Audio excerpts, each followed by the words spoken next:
Subscribe to the channel and turn on notifications so you don't miss our stories."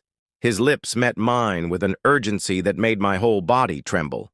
Dimitri's hands, strong and determined, held my face as if I were something precious, something he feared might disappear at any moment. The rain was falling mercilessly on us on the balcony of the apartment in Paris, but we didn't care. We were drenched, not just by the storm, but by the desire that had grown between us over the last few months. "Oliver," he whispered against my lips, his husky voice making me shiver. "You have no idea how much I've wanted this. I never imagined that I would be there, in the arms of the man who just a few months ago I considered unbearable, arrogant, impossible. The man I had sworn to hate for the rest of my life. The man who now made my heart beat as if it wanted to escape from my chest. When his fingers slid through my wet hair, pulling me closer, I knew I was lost. Lost in Dimitri Vasiliev, the Russian millionaire I had vowed never to let get to me. How wrong I had been. "Shut up and kiss me again," I whispered, abandoning any pretense of resistance. And he obeyed, intensifying the kiss as the Parisian night enveloped us in its stormy magic. But how did we get here? How did I, Oliver Hayes, a simple middle-class Brit with a business degree and legendary stubbornness, end up in the arms of the most impossible, most annoying, and most fascinating man I've ever met? It all started on an apparently ordinary day in London 6 months ago. "This must be some kind of joke," I muttered to myself, staring at the imposing glass and steel building that rose up before me in the financial heart of London. Vasiliev Enterprises occupied the top 10 floors of that 50-story tower, and I was about to enter it for an interview that, frankly, I never expected to get. I adjusted my tie for the 10th time. I had invested almost half of my last salary in that suit, the only one I owned. After 6 months out of work, my savings were practically exhausted. This job as the CEO's personal assistant wasn't exactly what I had dreamed of when I graduated with honors from Oxford, but the bills don't pay themselves. "Come on, Oliver. You can do it," I told myself, taking a deep breath before going through the revolving doors. The lobby was just as intimidating as the outside. Marble everywhere, modern sculptures that probably cost more than my apartment, and impeccably dressed receptionists. I identified myself and was directed to the 48th floor. Inside the elevator, I tried to calm my breathing. "Last call for candidate Hayes," said a tall, elegant woman as I stepped out of the elevator. Her Russian accent was soft but noticeable. "Please follow me. Mr. Vasiliev doesn't like to wait." "Is he at the interview?" I asked, surprised. Normally, the HR department did the first screening. The woman, who introduced herself as Irina, a senior executive assistant, gave me a look that mixed pity and amusement. "Mr. Vasiliev personally interviews all the personal assistants, and he dismissed the last 4 in less than 2 months. Wonderful. A temperamental millionaire with personnel management problems. Just what I needed." The meeting room was minimalist and elegant. Huge windows offered a panoramic view of London, and I almost got lost admiring the scenery until a deep voice with a strong Russian accent brought me back to reality. "Mr. Hayes, are you admiring the view, or do you actually want to take part in this interview?" I turned and met the most intensely blue eyes I had ever seen. Dimitri Vasiliev looked nothing like the mental image I had built up. I had expected an older man, perhaps with gray hair and a stern expression. Instead, I was faced with a man who must have been no older than 35, with perfectly cut black hair, a defined jaw, and a physique that his impeccable Italian suit couldn't completely disguise. "Excuse me, Mr. Vasiliev, the view is really impressive." I held out my hand, determined not to be intimidated. "Oliver Hayes, thank you for the opportunity." He ignored my outstretched hand, indicating the chair in front of him. "Have a seat. I have exactly 8 minutes to decide whether you're less incompetent than the other candidates." 8 minutes? I felt my blood begin to boil, but I kept my expression neutral as I sat down. I couldn't afford to lose this opportunity because of my pride. "Your CV is adequate," he said, without even looking at the document in front of him. "Oxford, experience in 2 medium-sized companies, decent references, but nothing that explains why I should hire you as my right-hand man." I took a deep breath. "Perhaps because, unlike the 4 assistants you dismissed, I'm not afraid to say no when necessary. His eyebrows rose slightly. Explain. A good personal assistant isn't just someone who says yes, sir, to everything. It's someone who protects your time, who filters out what's really important, and who has the courage to question decisions when necessary. From what I was able to research about you before this interview, you don't seem to tolerate sycophants. And I'm definitely not one. A tense silence settled over the room. For a moment, I feared I had gone too far. Then, to my surprise, a small smile appeared at the corner of Dimitri's lips. Interesting. And what else have you researched about me, Mr. Hayes? That you're known for being ruthless in business, that you've expanded your father's financial empire impressively over the last 7 years, that you have an almost military routine, waking up at 5 a.m. even on Sundays, and that, despite living in London for almost a decade, you rarely participate in the city's social life. He leaned forward, resting his elbows on the table. And that bothers you? The prospect of working for someone so intense? No, I answered sincerely. What would bother me would be working for someone with no passion for what they do. You clearly have that passion. You just need someone who can keep up with you without crumbling under the pressure. Dimitri studied me for a moment that seemed like an eternity, his blue eyes calculating, evaluating. Then, abruptly, he stood up. It starts tomorrow, 6:30. Irina will give you the details of the contract and a handbook with my expectations. I suggest you memorize it by tomorrow. And just like that, without another word, he left the room, leaving me stunned. I'd just got the job? In less than 5 minutes, Irina entered the room with a smile that was almost compassionate.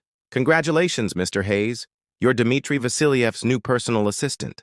That was quick, I commented, still processing what had happened. Mr. Vasiliev makes all his decisions like that. Quick and final. She handed me a thick folder. Your contract and the manual. And a word of advice. When he says 6:30, he means 6:15. Good luck. You'll need it. My first day was a baptism of fire. I arrived at 6 a.m., determined to impress, only to discover that Dimitri had already been in his office since 5:30 a.m., apparently annoyed that I wasn't there when he arrived. Your apartment is on the other side of town, he commented, as I placed a cup of black coffee, unsweetened, exactly as detailed in the manual, on his desk. That's going to be a problem. It wasn't a question, but I answered anyway. No, sir. Organization is my strong point. He looked up from the documents he was analyzing, his piercing gaze assessing me. We'll see. And so began my new routine. Waking up at 4:30 a.m., getting to the office before 6 a.m., preparing the day's agenda, sifting through hundreds of emails, organizing meetings, and basically anticipating Dimitri's every need before he even realized he had one. For the first few weeks, I didn't think I would survive. Dimitri was demanding beyond reason. He criticized every little mistake, rarely offered a thank you, and seemed to consider sleep and food as human weaknesses that he could tolerate dealing with on occasion. But, to my own surprise, I didn't give up. There was something fascinating about seeing how his mind worked, how he turned complex problems into elegant solutions, how his vision for the company was both ambitious and thorough. A month passed, then 2. Gradually, we established a working dynamic that, although still intense, became almost comfortable.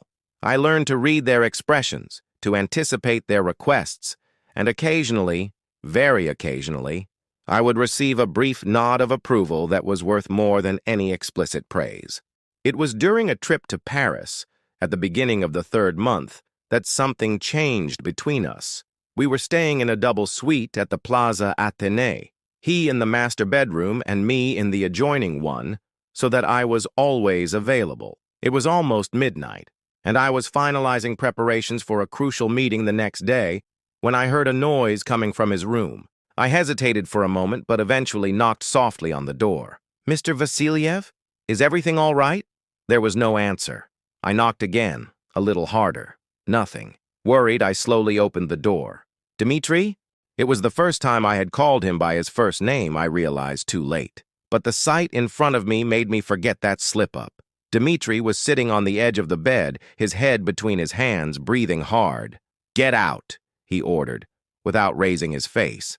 I should have obeyed. It was the sensible thing to do. But something, concern, curiosity, or perhaps both, made me enter the room. "You're having a panic attack," I said, keeping my voice calm.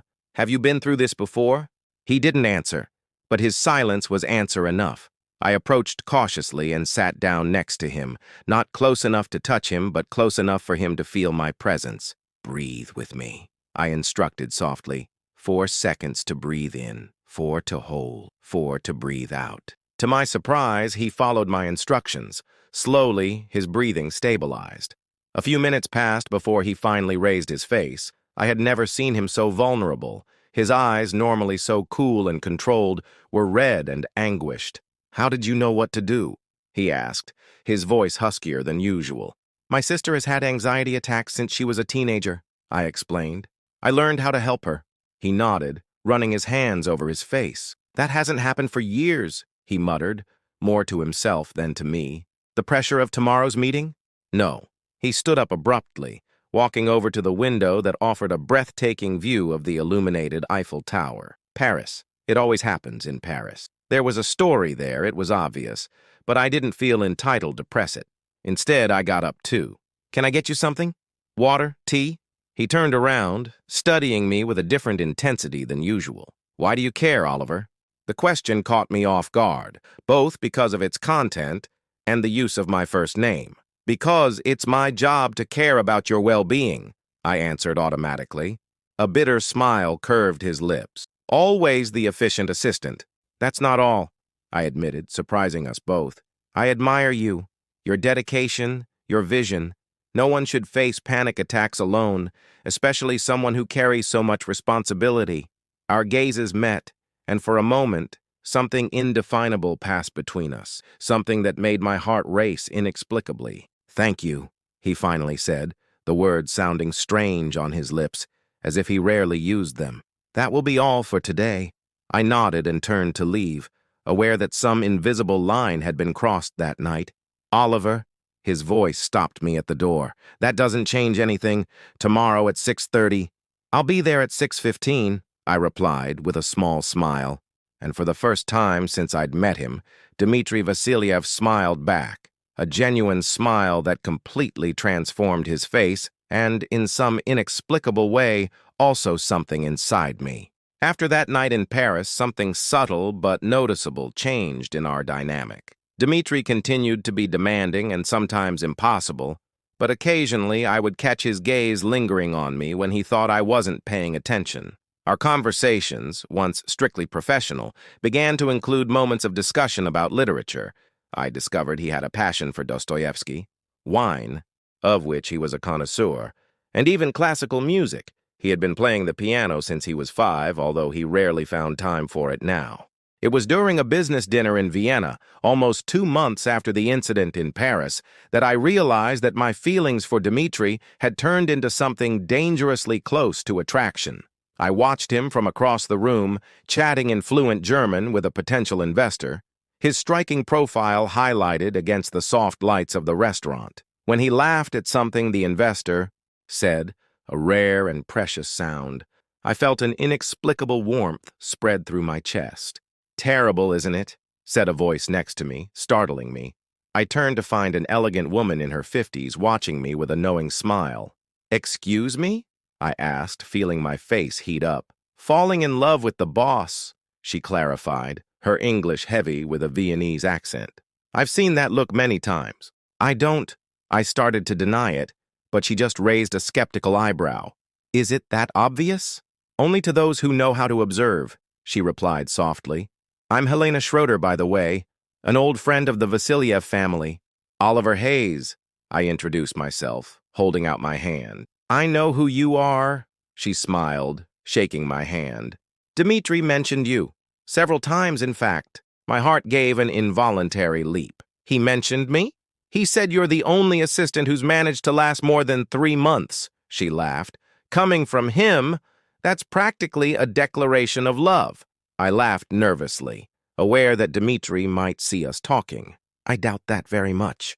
Mr. Vasiliev isn't exactly the sentimental type." Helena took a sip of champagne, her shrewd eyes never leaving my face. "You'd be surprised. Dimitri wasn't always this cold man that everyone sees. Paris has transformed him." "Paris?" The mention of the city reminded me of the panic attack. "He didn't tell you then," she sighed.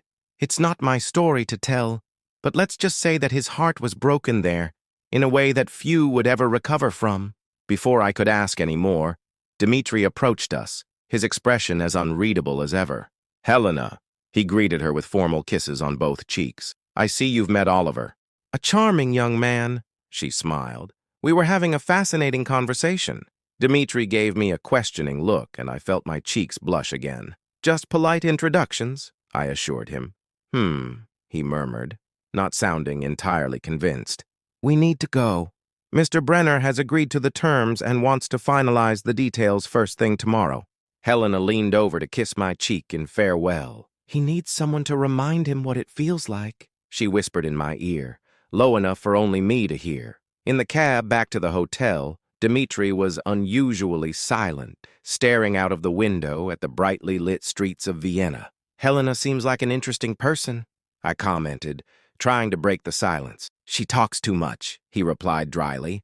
"What exactly did she say to you?" I hesitated. "Just that you've been friends for a long time." He studied me for a moment, as if trying to determine whether I was lying. "Helena was my mother's friend. She thinks that gives her the right to meddle in my life. She seems to care about you." "Lots of people say they care," he said with a bitterness that surprised me. "Few really do." Something in his voice made me want to reach out to him, to break down the barriers he held so firmly up. But I held back, aware of the limits of our professional relationship. "I believe she's one of them," he said softly. "As am I." The words escaped before I could contain them. Dimitri's eyes met mine, intense and indecipherable in the dim light of the cab. "Do you care about me, Oliver?" His voice was almost a whisper. My heart was pounding so hard that I was sure he could hear it. "Yes," I admitted, unable to deny the truth at that moment. Something flashed in his eyes, vulnerability perhaps, but it disappeared so quickly that I thought I had imagined it. "Then prove it," he said, his voice regaining its usual coolness. "Have the contracts reviewed and ready for my signature at 5 o'clock tomorrow." And just like that, the moment was gone, leaving me with an inexplicable sense of loss and the growing certainty that I was falling in love with the most impossible man in London. If you're enjoying this story, don't forget to comment below. I want to know what you think will happen with Oliver and Dimitri. The weeks following the trip to Vienna were an exercise in frustration and self-control. Ever since that conversation in the cab, Dimitri seemed determined to keep an even greater distance between us. Our interactions went back to being strictly professional, or rather, colder than ever. He increased my workload to almost impossible levels, as if testing my limits, waiting for me to give up. But if there was one thing Dimitri hadn't yet learned about me, it was that I'm incredibly stubborn. "I need you to rearrange next week's schedule," he announced on a Friday, well past 9 p.m., when most of the staff had left hours ago. "I've canceled Zurich. We're going to St. Petersburg instead." I looked up from the emails I was answering. "St. Petersburg? That wasn't in the plans." "It is now." His tone brooked no argument. I sighed, thinking about the logistics I'd have to reorganize over the weekend. "Can I ask why?" "No, you can't." He turned to leave, but stopped and added, "Family matters." That caught my attention. In almost 4 months working for him, Dimitri had never mentioned family. I knew from previous research that his parents had died, his father more than 10 years ago, his mother more recently, and that he was an only child. Any other family details were a mystery. "I see," I replied, trying to hide my curiosity. "How long will we be there?" "A week, maybe more." "A week?" I couldn't hide my surprise. Dimitri rarely stayed more than 2 days anywhere. He gave me an impatient look. "Is that a problem?" "No, sir, just unexpected." He studied my face for a moment, his blue eyes enigmatic in the soft light of the office. "If you'd rather not go, I can request another assistant for this trip." The suggestion bothered me more than it should have. "That won't be necessary. My job is to accompany you." A small, almost imperceptible smile appeared at the corner of his lips. "Yes, it is." There was something in that expression, something that made my stomach do an inexplicable flip. But before I could analyze it, he continued, "Bring warm clothes. The Russian winter isn't like London's." "Yes, sir." When he left, I leaned back in my chair, exhausted but intrigued. St. Petersburg, Dimitri's hometown, according to his official biography, the place where it all began for him. Perhaps, at last, I would get a glimpse of the man behind the mask.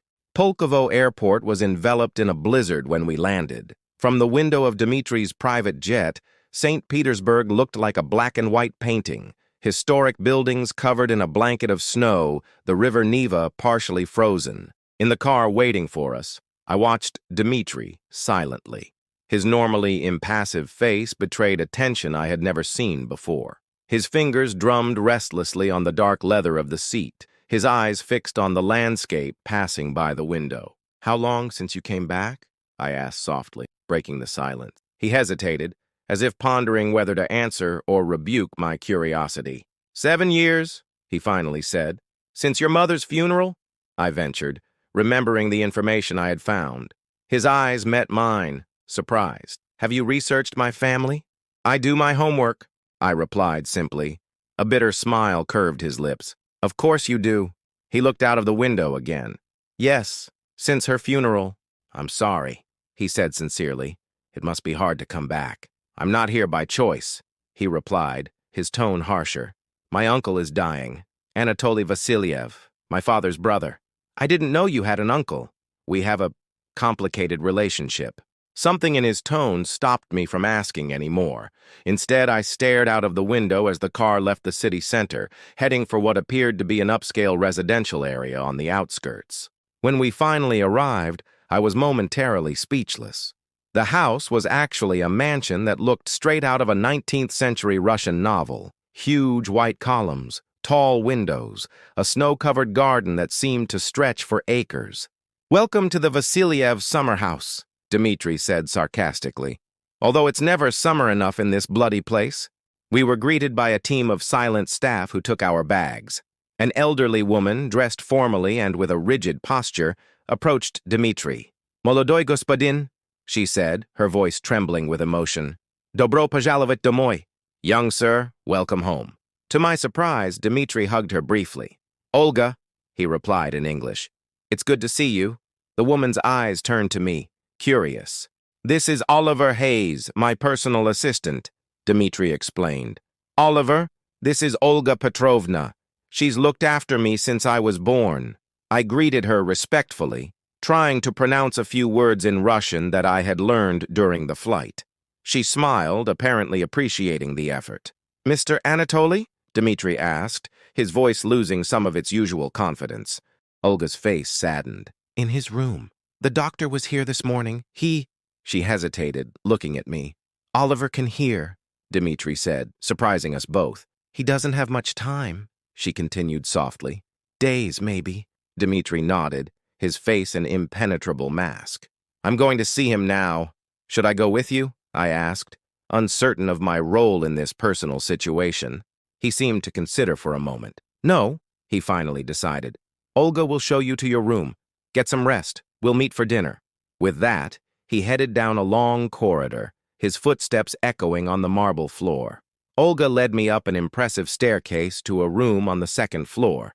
It was spacious and elegantly decorated in shades of blue and gold, with a view of the snowy gardens. "This was the lady's favorite guest room," she commented as she opened the heavy curtains. "Dimitri's mother?" I asked. She nodded, a wistful look in her eyes. "Elena Vasiliev, a remarkable woman." Olga paused as if deciding how much she could tell me. "The young gentleman looks a lot like her.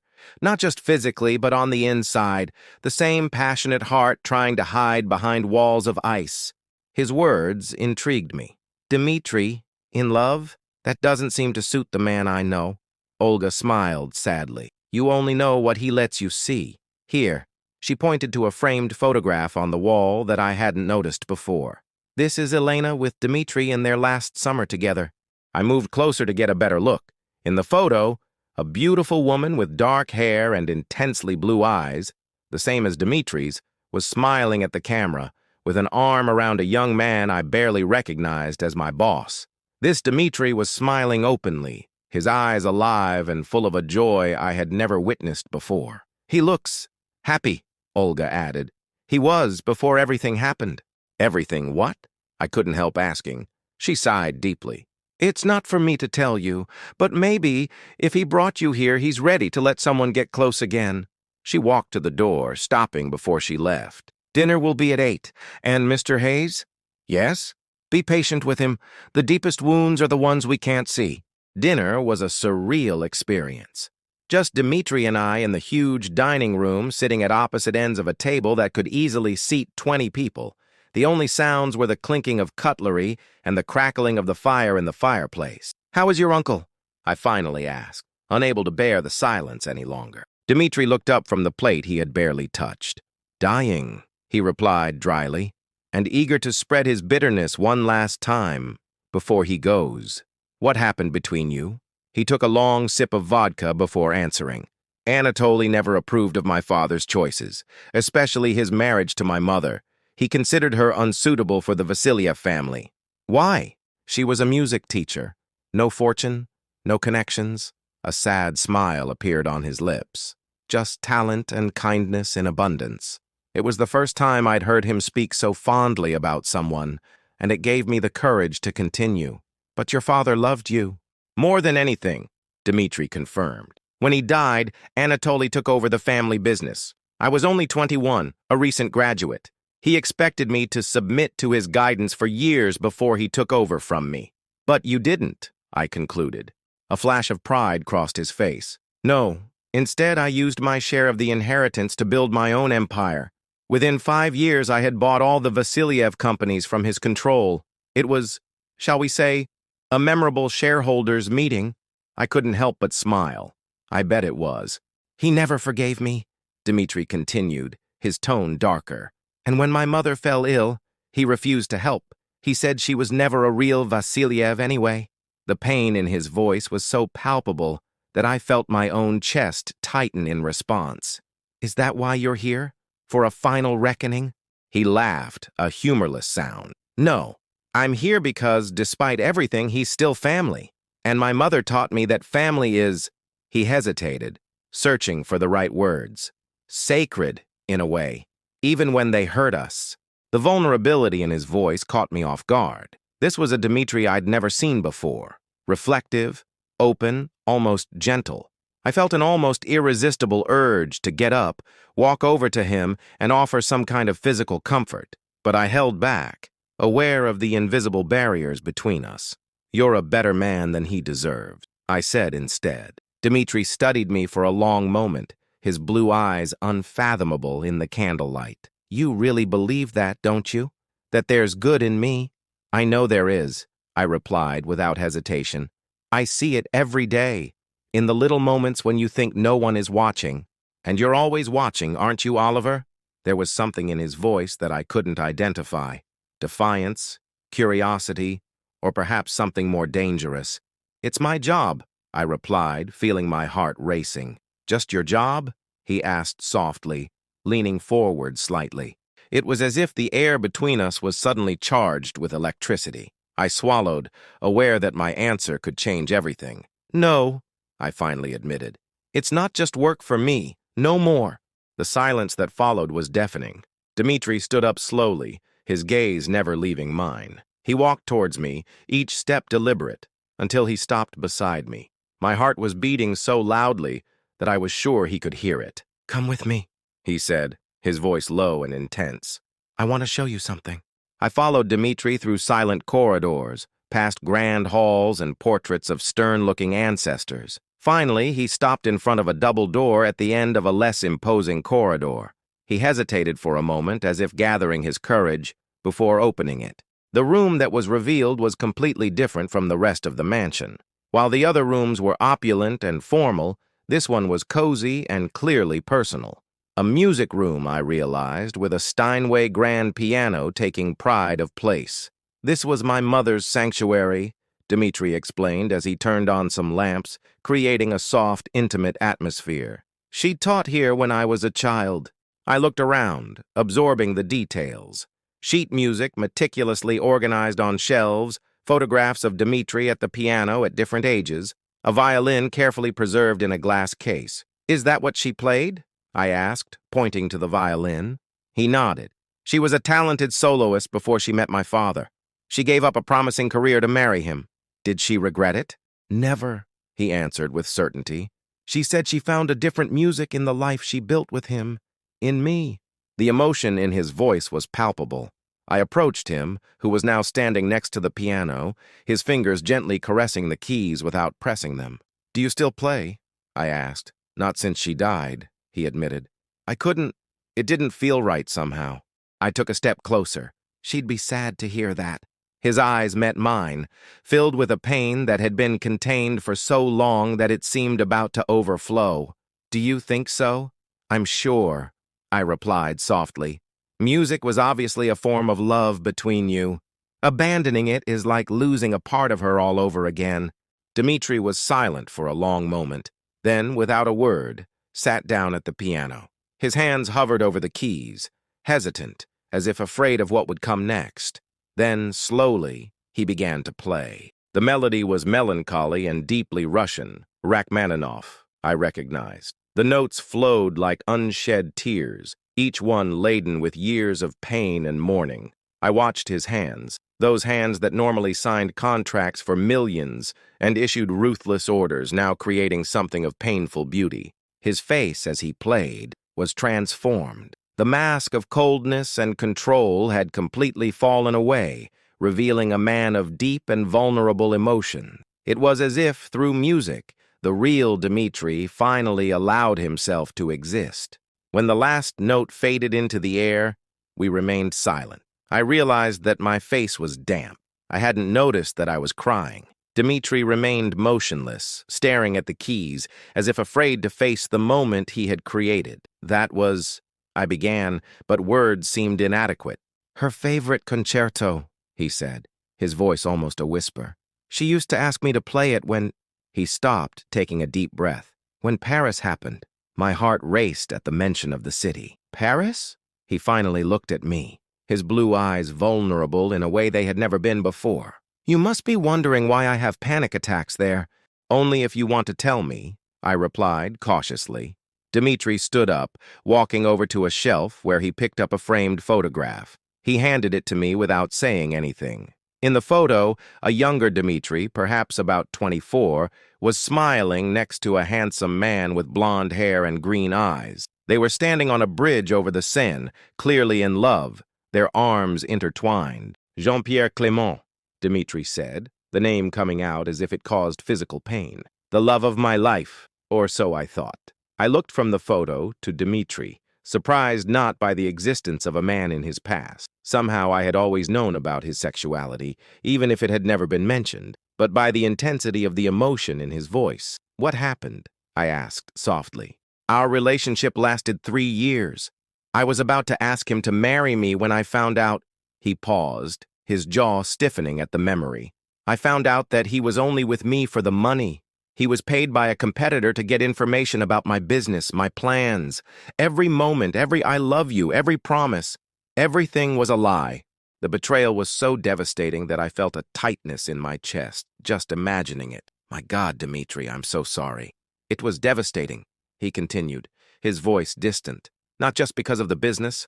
I lost millions because of the information he leaked, but because I had let down all my defenses with him. I had believed, really believed, that love was possible for someone like me. Someone like you? A bitter smile curved his lips. Vasiliev, my father always said that our family was cursed in love, that the price of our success was loneliness. I thought I'd proved him wrong. And since then, I concluded softly, you haven't allowed anyone to get close. What for? He asked, the cynicism back in his voice. Trust is for the naive, Oliver. Paris taught me that. I carefully placed the photograph back on the shelf, gathering my courage for what I would say next. I'd never been to Paris before our business trip, I said, turning to face him. I have no traumatic associations with the city. When I think of Paris now, I think of you, trusting me enough to let me help you through your panic attack. I took a step towards him. Not all memories have to be bad. Dimitri. His eyes darkened, intense and indecipherable. What exactly are you suggesting? My heart was pounding so hard that I was sure he could hear it. We were dangerously close now, close enough for me to feel the heat emanating from his body, to catch the scent of his expensive cologne mixed with something more personal, more essentially Dimitri. I'm suggesting, I said, my voice firmer than I'd expected, that maybe it's time to create new memories, better memories. Time seemed to freeze as he studied me, his eyes roaming over my face as if looking for some sign of deception, some proof that I too would eventually betray him. Oliver, he finally said, my name sounding different on his lips, almost like a caress. You know that would complicate everything. Yes, I'm your boss. I'm aware. I'm difficult, demanding, sometimes impossible. Believe me, I replied with a small smile. I've noticed. A flash of surprise crossed his face, followed by something that looked almost like admiration. And yet, you're here. And yet I'm here, I confirmed. His hand rose slowly, hesitating for a moment before touching my face, his fingers gently tracing my cheek. The contact, so simple, sent an electric current throughout my body. I can't promise anything, he whispered, his voice hoarse with emotion. Not even that I won't hurt you. I'm not asking for promises, I replied, leaning my face into his hand. Just a chance. Time seemed to slow down as he leaned forward, his eyes never leaving mine until the last second, when they closed, and his lips met mine in a kiss that started out gentle, almost hesitant, as if he feared I might disappear. I responded with all the emotion I had repressed for months, my hands moving to his chest, feeling his heart beating as frantically as mine. The kiss deepened, turning into something more urgent, more desperate, as if we had both been waiting for this moment for longer than we dared admit. When we finally broke apart, panting, Dimitri rested his forehead against mine, his eyes still closed. It changes everything, he murmured. I know, I replied, my fingers tracing the line of his jaw. He opened his eyes, those incredible blue eyes now burning with an intensity that left me breathless. There's no turning back after this, Oliver. Do you understand that? I don't want to go back, I said with all the certainty I felt. I want to go forward, with you. For the first time since I met him, Dimitri Vasiliev smiled, a genuine, open, and vulnerable smile that completely transformed his face, reminding me of the photograph with his mother. At that moment, I silently vowed that I would do everything in my power to see that smile more often. Then let's go ahead, he said, taking my hand and intertwining our fingers, together. The week in St. Petersburg passed like a hazy dream, divided between the grim reality of Anatoly's deathbed and the stolen moments of intimacy between Dimitri and me. In public, we kept our relationship strictly professional. Me, the efficient assistant, him, the ruthless businessman. But at night, in the quiet hours in the music room or the winter garden, the masks fell away. Dimitri opened up to me in ways I never imagined possible. He shared stories of his childhood, memories of his mother, dreams he had abandoned long ago. In return, I told him about my middle-class family in Manchester, my sister with anxiety problems, my struggle to be the first in the family to attend Oxford. You never mention your father, he observed one evening as we lay in front of the fireplace in his chambers, my head resting on his chest. I felt my body stiffen involuntarily. There's not much to say. His fingers continued to trace gentle circles on my shoulder. Oliver, he said gently, you know my demons now. You can share yours with me. I took a deep breath, feeling the old familiar knot forming in my throat. He abandoned us when I was 12. No explanations, no goodbyes. He just disappeared. Dimitri's hand stopped momentarily, then continued its gentle movement. I'm sorry. The worst thing wasn't that he left, I continued, the words flowing more easily than I expected. It was how everyone was afterwards. My mother, trying to be strong while crying at night thinking we couldn't hear her. My sister, developing panic attacks, convinced that everyone she loved would abandon her eventually. And you? Dimitri asked softly. What did you do? I hesitated, suddenly realizing something I had never articulated before. I promised myself that I would never depend on anyone, that I would be totally self-sufficient. Dimitri moved so that he could look into my eyes. Is that why you're so stubbornly independent? Why you never ask for help even when you're overwhelmed? I nodded, surprised by his perception. I guess so. A sad smile curved his lips. We're more alike than I thought. What do you mean? We both build walls, he explained, his fingers tracing my face tenderly. Me to avoid being betrayed again. You so as not to be abandoned. The truth of his words hit me hard. And here we are, I murmured, risking everything. Terrified? He asked, a rare vulnerability in his eyes. Completely, I admitted with a small smile. But it's a good terror, if that makes any sense. He laughed softly, the sound vibrating against my chest. It makes perfect sense. That night, when we made love for the first time, it wasn't just physical desire, but something deeper, a mutual recognition of damaged souls finding comfort in each other. On the 5th day of our stay, Dimitri Vasiliev passed away peacefully in his sleep. Dimitri was by his side, having spent the night in a silent vigil. When he returned to my room that morning, his eyes were dry but distant. He's gone, he said simply, sitting down on the edge of my bed. I sat up immediately, unsure of how to comfort him. Are you fine? He added, his voice neutral. I'm fine. It's strange. I feel more relief than sadness. I took his hand, intertwining our fingers. That's understandable, considering your relationship. He nodded slowly. Did you know that your last words to me were, "You're just like your father"? A sad smile appeared on his lips. He intended it as a final insult. But that's not how you received it, I observed. No, Dimitri confirmed. My father was a good man, who loved deeply and lived on his own terms. If I'm like him, then maybe I did something right after all. I squeezed his hand. I'm sure you did. He looked at me then, his eyes clearing, coming back to the present. We need to go back to London after the funeral. There are decisions to be made. Something in his tone worried me. What kind of decisions? About us, he answered directly. About what happens when we come back to reality. My heart squeezed. Are you reconsidering? No, he said firmly, bringing my hand to his lips. But we need to be practical. You're my assistant. There are legal and professional complications. I understand, I replied, trying to hide my disappointment. Part of me had fantasized that we could just carry on as we were. In this bubble we had created away from the real world. It's not the end, Oliver, he said, reading my expression with a precision that still surprised me. It's just the beginning of something different. I nodded, trying to believe his words. So, what do we do? First, we bury my uncle, he replied, standing up. Then we go home and find out together. Anatoly's funeral was a sober, traditional ceremony, attended mainly by business associates and a few distant relatives. I watched Dimitri in his impeccable black suit, his face a mask of composure as he received condolences from people he clearly barely knew. In a particularly quiet moment, Olga approached me, her shrewd eyes watching me with new interest.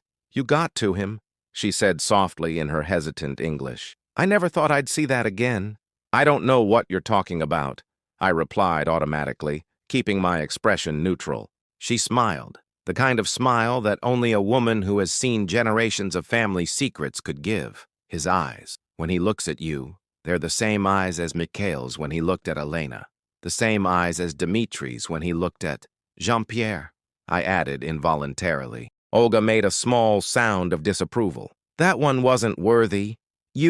She studied my face for a moment that seemed like an eternity. You're different. How can you be so sure? An old woman knows, she replied simply. But be careful, Mr. Hayes. Hearts that have been broken once break more easily the second time. Her words stayed with me throughout the flight back to London, echoing in my mind as I watched Dimitri working silently in the seat in front of me. The Dimitri returning to London seemed different from the one who had left the city a week earlier. More thoughtful, less rigid, but also carrying a new kind of tension that I couldn't fully identify. It was as if we both knew that, when we landed at Heathrow, we would have to decide whether what happened in St. Petersburg would remain there, as a beautiful memory, or whether it would be strong enough to survive in the real world. If you're enjoying Oliver and Dimitri's story, leave a comment. What do you think will happen when they return to London? Returning to London was like waking up from a dream to face the stark light of reality. The gray, rainy streets seemed a stark contrast to the cold, white beauty of St. Petersburg. And Dimitri was back to being the ruthless CEO the moment we set foot on English soil. I have back-to-back meetings today, he announced as our car drove through the city. Rearrange my schedule for the rest of the week. Prioritize the Meridian project and cancel anything related to the Asian expansion. We'll freeze that for now. I nodded, making notes on my tablet as if the last few days hadn't happened, as if we hadn't shared an intimacy that had transformed my whole world. What about, I began, but he interrupted me with a gesture. Tonight, my apartment at 8. We'll talk then. And so it went. For the rest of the day, we returned to our previous roles. Me, the efficient personal assistant, him, the demanding executive. The only difference was the electric tension that seemed to vibrate between us when we were in the same room, the furtive glances we exchanged when no one was watching. At 8 o'clock sharp, I rang the doorbell of his penthouse apartment in one of Mayfair's most exclusive buildings. I had never been there before. All our previous interaction had been in the office or on business trips. The door opened to reveal a Dimitri I barely recognized, dressed casually in jeans and a dark blue linen shirt that highlighted his eyes, hair slightly damp as if he'd just stepped out of the shower. Punctual as always, he commented, a small smile playing on his lips as he invited me in. The apartment was exactly as I had imagined, elegant, minimalist, with carefully selected pieces of furniture and contemporary art on the walls. But there were surprises, too.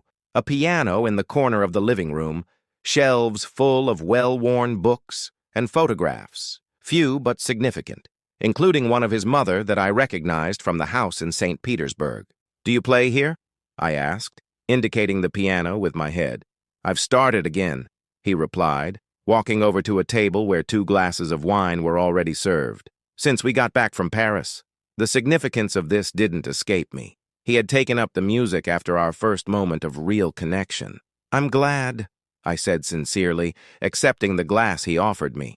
Our fingers touched in the transfer, and the familiar electricity ran through my skin.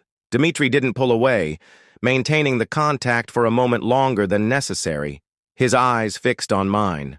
Oliver, he began, his voice softer than I'd ever heard it. What happened in St. Petersburg? My heart stopped for a moment, bracing itself for the blow I feared, that it had all been a mistake, an emotional aberration caused by the stress and peculiar atmosphere of those days. It was real, he added, surprising me. More real than anything I've felt in years. The tension in my shoulders visibly relaxed. For me, too. He placed his glass on the table and picked mine up, doing the same, before moving closer and taking my hands in his. But London isn't St. Petersburg, he continued. Here, I have responsibilities, an image to maintain, a company to run, and I'm your subordinate, I added, feeling the weight of that reality. Exactly. His thumbs traced gentle circles on the backs of my hands, which leaves us with a few options, none of them perfect. I waited, my heart racing as he organized his thoughts.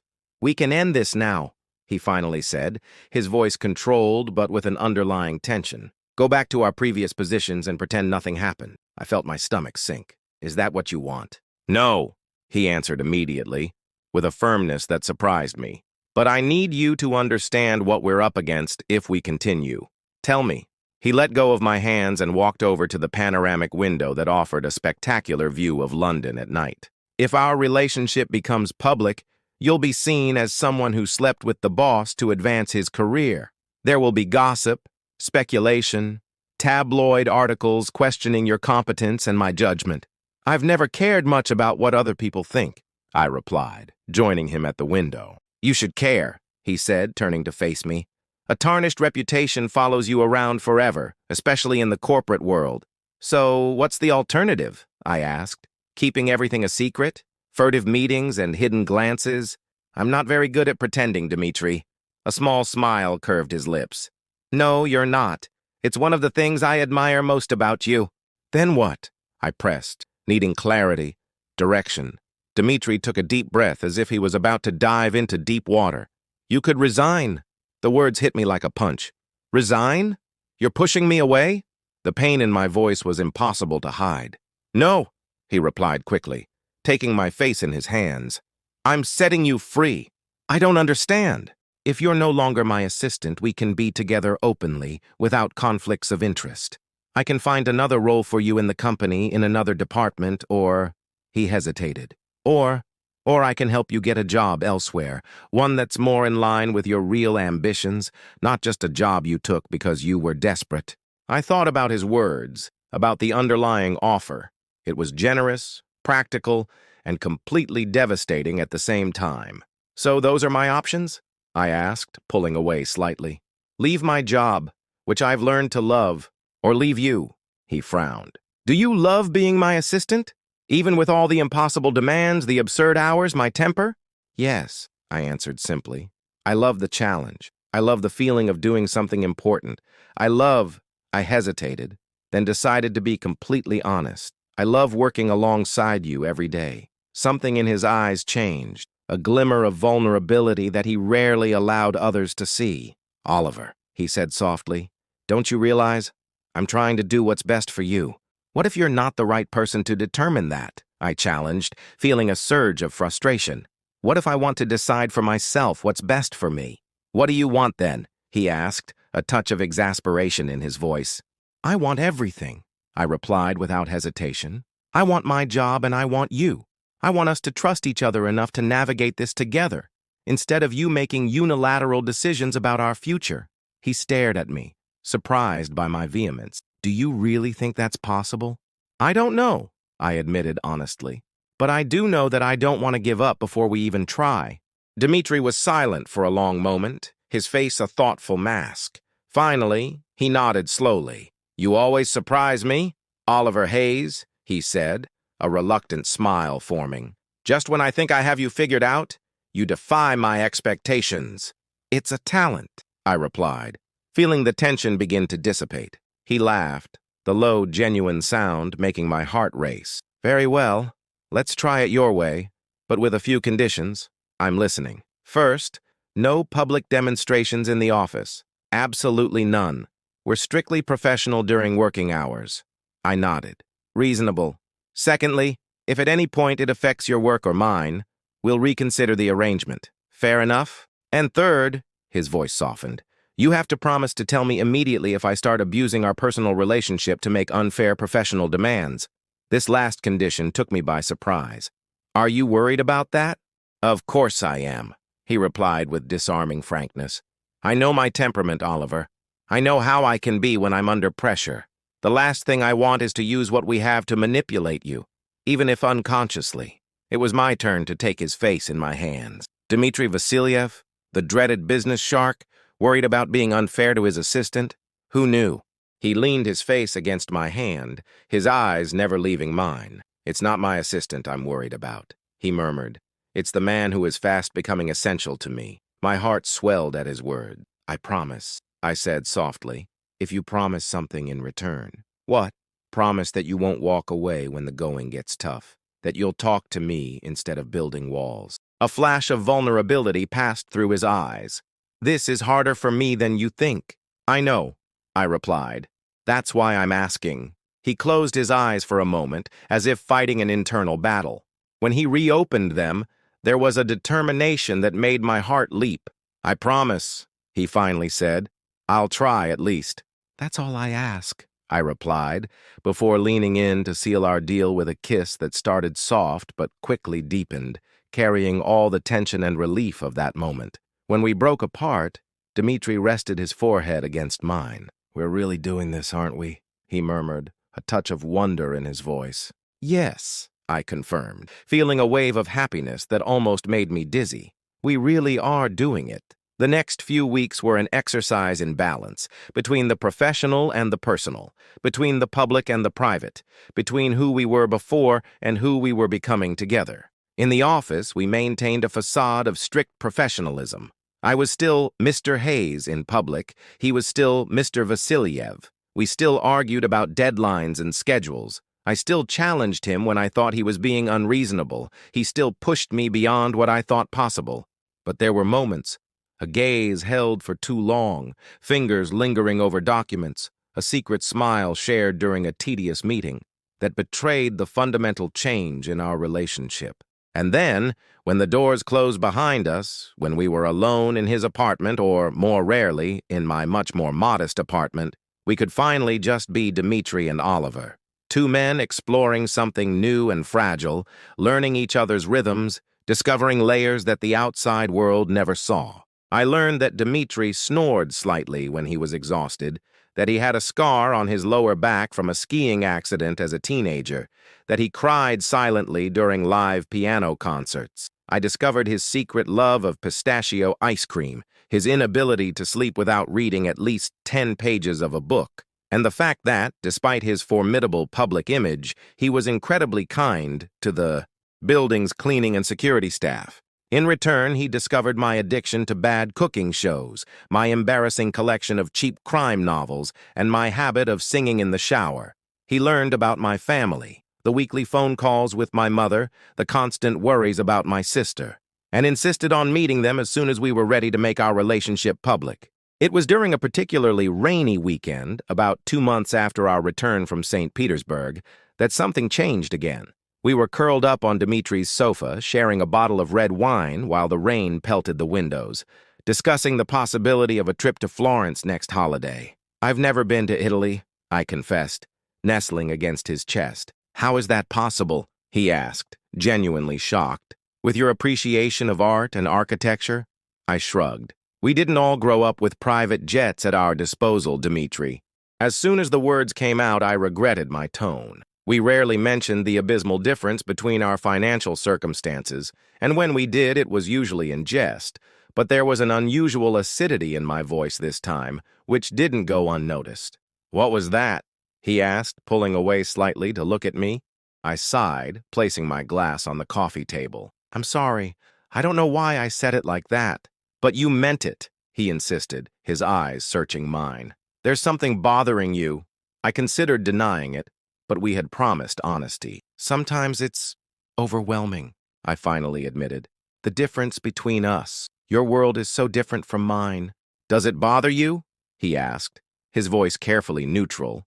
"It's not the money itself," I explained, trying to articulate feelings that I was still processing myself. "It's more the disparity of power, I suppose. You're Dimitri Vasiliev. I'm just me." He frowned. "Just you? Oliver? You really have no idea, do you?" "Idea of what?" "Of how extraordinary you are," he said, with a sincerity that left me speechless. "Of how rare it is to find someone with your combination of intelligence, integrity, and courage." I felt my face heat up. "Now you're exaggerating." "I'm not," he insisted, his gaze intensifying. "Do you think I keep anyone around just because they're competent? Half the executives in my company are technically competent. They're also servile, predictable, and, frankly, boring." I couldn't help but smile a little. "You really know how to praise your employees." "I'm serious, Oliver," he continued, ignoring my attempt at humor.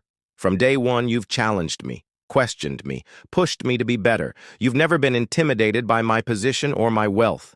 It's one of the reasons why I—" He stopped abruptly. My heart raced. "Why you what?" He looked away for a moment, a rare vulnerability crossing his face. When he looked at me again, there was a determination in his eyes that I recognized from important negotiation. "What I fell in love with you for," he added, the words coming out as if they had been plucked from somewhere deep inside him. Time seemed to freeze. In all our moments together, in all the intimacies we had shared, these specific words had never been uttered by either of us. "Dimitri," I murmured, unable to say any more. "You don't have to say anything," he continued quickly. "I know it's early days, that we're still figuring out what this is, but—" He took a deep breath. "But after Paris, after Jean-Pierre, I swore I'd never say those words to anyone again. The fact that I'm telling you now means something. It means everything, really." I felt tears forming in my eyes. "I love you too," I replied, the words flowing easily, as if they had been there all along, waiting to be said. "I think ever since that night in Paris, when you let me see beyond the mask." A slow, genuine smile spread across his face, transforming him in that way I loved so much. He leaned forward, capturing my lips in a kiss that communicated everything words couldn't: promise, hope, commitment. When we broke apart, his eyes had that rare sparkle that I had learned to value. "So, Florence?" he asked, returning to the original topic with a lightness that made me smile. "Florence," I agreed, snuggling up against him again. "But we're going by commercial airplane." He raised an eyebrow. "Why?" Because I want you to experience how the other 99% live, I replied with a teasing smile. Consider it an educational experience. He laughed, the deep sound vibrating against my chest. The things I do for love, he murmured, pressing a kiss to my forehead. Just wait until I make you ride the subway, I teased. Now you're pushing it, he replied, but the smile in his eyes negated any genuine irritation. The inevitable happened 3 weeks later, during a charity event where Dimitri was the main donor. Normally, I would stay behind the scenes on such occasions, monitoring emails and making sure everything ran smoothly. But this time, Dimitri had invited me as his escort, not as his assistant, but as his partner. Are you sure about this? I asked as we got ready in his apartment. Once we've done this, there's no going back. He adjusted his bow tie in front of the mirror, his eyes meeting mine in the reflection. We've spent enough time hiding, don't you think? The truth was that the last few weeks had been exhausting in many ways. Maintaining the appearance of a strictly professional relationship in the office while sharing a growing intimacy in private was becoming increasingly difficult. There were times when all I wanted to do was hold his hand in public or kiss him without checking that the doors were closed first. People will talk, I warned, although I knew he was well aware of this.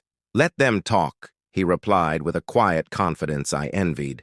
The only opinion I care about is yours. I felt a warmth spread through my chest. Well, my opinion is that you look absurdly handsome in a tuxedo. He turned around, a predatory smile forming on his lips. Is that so? Maybe we should be a little late for this event. Don't even think about it, I replied, laughing as I pulled away from his wandering hands. You're the guest of honor, and it took me forever to get presentable.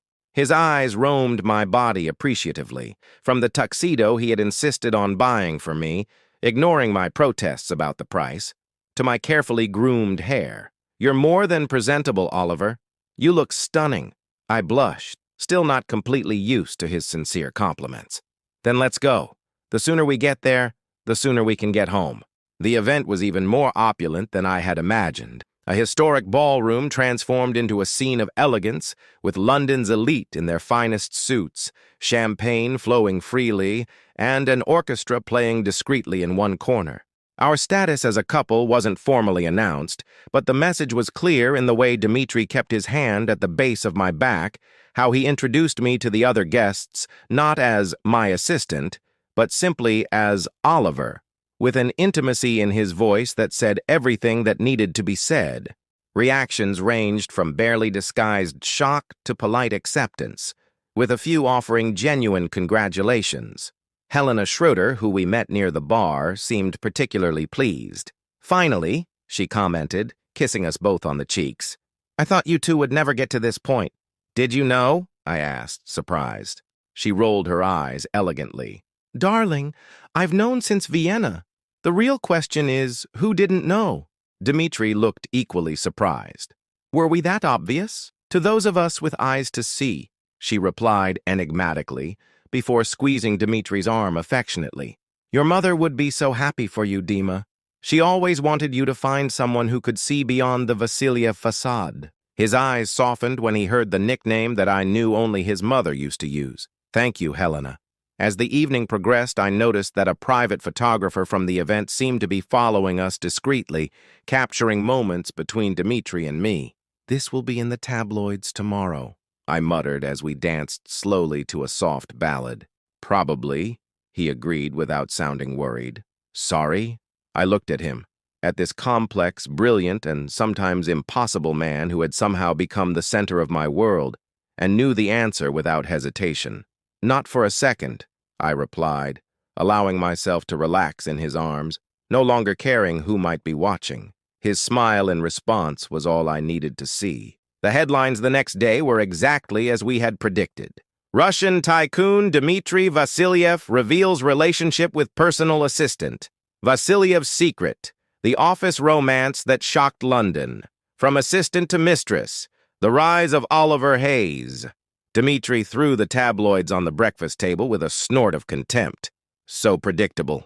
I scanned the headlines, feeling a strange mixture of embarrassment and relief. It was bizarre to see our private relationship exposed so publicly, but there was also a sense of liberation in no longer having to hide it. At least the photos are good, I commented, pointing to a particularly beautiful one of the two of us dancing. Dimitri's eyes fixed on mine with an expression that, even in black and white, conveyed everything that mattered. He agreed, taking a sip of his coffee. Has your phone been ringing? It's... As if answering his question, my cell phone started vibrating on the table. I looked at the screen and sighed. My mother. Again. You should answer it, he suggested gently. She must be worried. I know. I hesitated, my finger hovering over the accept button. It's just that it's not exactly how I planned to tell her. Dimitri took my free hand, squeezing it gently. There's never a perfect time for this kind of thing, Oliver. And your mother doesn't seem like the kind of person who would care about tabloids. He was right, of course. I took a deep breath and answered. The conversation went exactly as I should have expected. My mother was more concerned about the fact that I hadn't told her myself than who I was dating. After making me promise to visit her soon, and bring that millionaire of yours, I want to see if he's good enough for my son. She expressed genuine happiness for me. You sound different on the phone, she commented before we hung up. Lighter. I'm happy, Mom, I replied simply. Really happy. When I put the phone down, I found Dimitri watching me with an expression that made my heart leap. What? I asked, feeling suddenly self-conscious. I like seeing you happy, he replied, a rare vulnerability in his voice. It makes everything worthwhile. The following months brought changes, some expected, others not so much. At work, as expected, there were necessary adjustments. After a frank meeting with the legal department and HR, it was decided that although I would continue as Dimitri's personal assistant for the time being, I would report directly to the company's COO for performance appraisals and salary-related issues. An acceptable compromise, Dimitri commented after the meeting when we were alone in his office. Although I think it's unnecessary. It's necessary, I insisted, to protect both of us. He rolled his eyes but didn't argue. We both knew I was right. There were mixed reactions among our colleagues. Some were genuinely happy for us, others clearly resentful or uncomfortable. Irina, the senior executive assistant, surprised me by taking me out for a coffee a few days after the news became public. You know what you're getting into, right? She asked directly, without beating around the bush. I think so, I replied, although I wasn't completely sure. She studied me for a moment, then nodded slowly. He smiles now, she finally said. Not just that calculated smile for meetings, real smiles, because of you. Before I could reply, she continued. I've been working with Dimitri Vasiliev for 8 years. I never saw him really happy until you arrived. Don't spoil it. I'm trying not to, I promised. She gave a rare smile. Good, because if you hurt him, I'll personally make sure your corporate career is over. Somehow, that veiled threat was more comforting than intimidating. Dimitri had people who cared about him, who protected him, like me. One sunny spring afternoon, almost a year after I was hired as his assistant, Dimitri took me for a walk through Hyde Park, something he rarely had time for. I have a proposal for you, he announced as we walked side by side, his fingers intertwined with mine. Professional or personal? I asked, used by now to the way our lives constantly intertwined. Both, in a way, he replied enigmatically. Are you happy with your current job? The question took me by surprise. Of course. Why? He stopped, turning to face me. Because I received an interesting proposal today. My mother's foundation, the project I set up after her death to promote music education, needs a new director. And you think I should consider the position? I asked, trying to understand what he was getting at. I think you'd be perfect for it, Dimitri confirmed. Your business background, combined with your genuine appreciation for art and your ability to deal with difficult personalities. He smiled wryly. As demonstrated by your ability to put up with me, makes you the ideal candidate. I considered the proposal. It was tempting. Meaningful work, aligned with my skills, without the complicated ethical aspects of our current work situation. And yet, you want me to leave the company, I said, trying to keep my voice neutral. I want you to have a career of your own, he corrected gently, one that isn't defined by your connection to me. There was an undeniable truth in his words. As much as I loved my current job, there would always be that shadow, the doubt that my success was due to my relationship with the CEO, not on my own merits. Can I think about it? I asked. Sure, he nodded, resuming our walk. And there's one more thing. What? He stopped again, and to my total surprise pulled a small velvet box out of his coat pocket. Dimitri, I whispered, my heart suddenly racing. The timing may not be ideal, he said, his voice more unsure than I'd ever heard it. Maybe it's too soon. But if the last year has taught me anything, it's that life is unpredictable and precious. He opened the box, revealing two simple but elegant platinum rings. I'm not asking us to get married tomorrow, he clarified quickly. Just a commitment, a promise. I looked at the rings, then at the man in front of me. This complex, brilliant, sometimes impossible man who had transformed my life in ways I could never have predicted. A promise of what? I asked, my voice almost a whisper. His eyes, those incredible blue eyes that had captivated me from day one, met mine with a vulnerability and hope that left me breathless. A promise that no matter what happens, no matter how hard it gets, we'll choose each other, every day. The words echoed deep inside me, touching all the insecurities and fears I still carried. The fear of abandonment left by my father, the fear of not being enough, of being left behind. Even when I'm impossible, he continued, a small smile playing on his lips. Even when you're stubborn? Even when we disagree and fight and get frustrated with each other? Especially then, I replied, feeling tears forming in my eyes. So, Oliver Hayes, he said formally, although his voice trembled slightly, would you accept this ring as a symbol of my promise to you? In response, I held out my left hand. Yes, I said simply. Yes, Dimitri Vasiliev, I do.